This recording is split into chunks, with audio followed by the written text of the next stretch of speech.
Hai, kami dari kelompok 1, kami akan mempresentasikan hasil presentasi kami, yaitu tentang teori koneksionisme. Sebelumnya kami akan memperkenalkan tim kami dari kelompok 1. Yang pertama, Salomo Sada. Yang kedua, Yosinta Atiape. Yang ketiga, Abraham Peketanok. Yang keempat, Yansen Ses. Nah, ini adalah nama-nama kelompok 1. Teori belajar koneksionisme. Apa itu pengertian teori belajar koneksionisme? Teori belajar koneksionisme adalah teori belajar tingkah laku berupa stimulus respon. Teori koneksionisme ditemukan oleh Edward Leigh Tordike. Tordike merupakan salah satu ahli pendidikan yang menganut aliran teori belajar behavioristik (behaviorisme). Teori belajar tingkah laku behaviorisme dari Tordike yaitu teori belajar stimulus dan respon. Menurut Tordike, pada hakikatnya belajar merupakan proses pembentukan hubungan antara stimulus dan respon. Oleh karena itu, teori belajar dari Tordike ini disebut teori belajar stimulus dan respon, dan populer dengan sebutan teori belajar koneksionisme. Jadi, dalam penjelasan ini lebih menekankan pada stimulus dan respon. Stimulus dan respon itu adalah respon seseorang atau tingkah laku seseorang. Yang berikut 3 hukum terkait teori belajar koneksionisme. Yang pertama, hukum kesiapan. Yang kedua, hukum latihan. Yang ketiga, hukum akibat.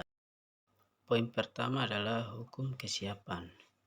Hukum kesiapan ini menjelaskan bahwa kegiatan belajar dapat berlangsung secara efisien bila si pelajar telah memiliki kesiapan belajar.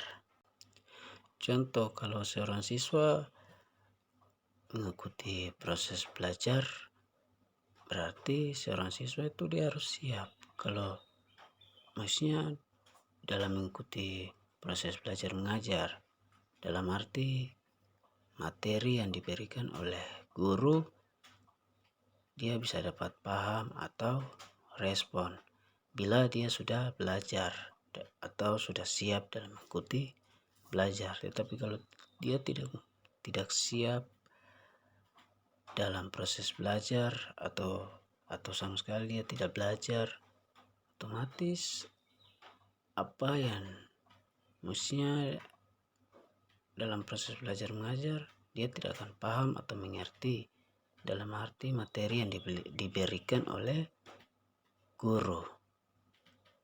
Maka itu sebelumnya seorang siswa itu atau pelajar dalam mengikuti belajar itu harus siap dalam mengikuti proses belajar. Nah, yang kedua di sini adalah law of excursion atau hukum latihan. Koneksi antara kondisi dan tindakan akan menjadi kuat karena latihan dan akan menjadi lemah karena kurang latihan. Dalam belajar, pelajar perlu mengulang-ulang bahan pelajaran. Semakin sering suatu pelajaran diulangi, semakin dikuasai pelajaran tersebut. Hukum ini mengandung 2 hal, yaitu yang pertama, law of use atau hukum kegunaan. Sebuah respon terhadap stimulus memperkuat koneksi keduanya respon. Dalam hal ini adalah latihan tersebut. Nah, yang kedua di sini adalah law of disuse atau hukum ketidakgunaan.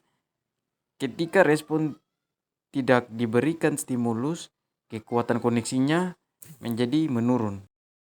Ketiga, law of effect, hukum akibat. Kegiatan belajar yang memberikan efek hasil belajar yang menyenangkan hadiah cenderung akan diulangi, sedangkan kegiatan belajar yang memberikan efek hasil belajar yang tidak dapat menyenangkan hukuman akan dihentikan. Dalam pembelajaran hukuman ini biasanya diterapkan dengan pemberian reward and punishment. selain hukum dasar di atas, ada 5 hukum tambahan, yaitu 1. Hukum reaksi bervariasi multi respon pada individu yang diawali oleh trial and error yang menunjukkan adanya bermacam-macam respon sebelum memperoleh respon yang tepat dalam memecahkan masalah yang dihadapi. Yang kedua, hukum sikap audetik. Perilaku belajar seorang tidak hanya ditentukan oleh hubungan stimulus dengan respon saja, tetapi juga ditentukan keadaan yang ada dalam diri individu, baik kognitif, emosional, sosial maupun psikomotor. Yang ketiga, hukuman akibat berat. Sebelah frequency of element. Individu dalam proses belajar memberikan respon hanya pada stimulus tertentu saja sesuai dengan persepsinya terhadap keseluruhan situasi. Respon selektif. Yang keempat, hukuman respon by analog. Individu dapat melakukan respon pada situasi yang belum pernah dialami karena individu sesungguhnya dapat dihubungkan situasi yang belum pernah dialami dengan situasi lama yang pernah dialami. Jadi kesimpulan dari teori koneksionisme yaitu teori belajar stimulus respon adalah behavioristik yang mengutamakan perubahan tingkah laku sebagai akibat dari interaksi antara stimulus respon. Dalam teori ini, belajar dianggap sebagai penguatan ikatan, asosiasi, sifat, dan kecenderungan perilaku seseorang terhadap stimulus respon. Ada beberapa teori mengenai stimulus respon, yaitu yang pertama, belajar merupakan interaksi antara stimulus respon. Yang kedua, perubahan tingkah laku. Yang ketiga, proses pembelajaran. Sekian dari teori koneksionisme yang telah kami paparkan. Sekian dan terima kasih.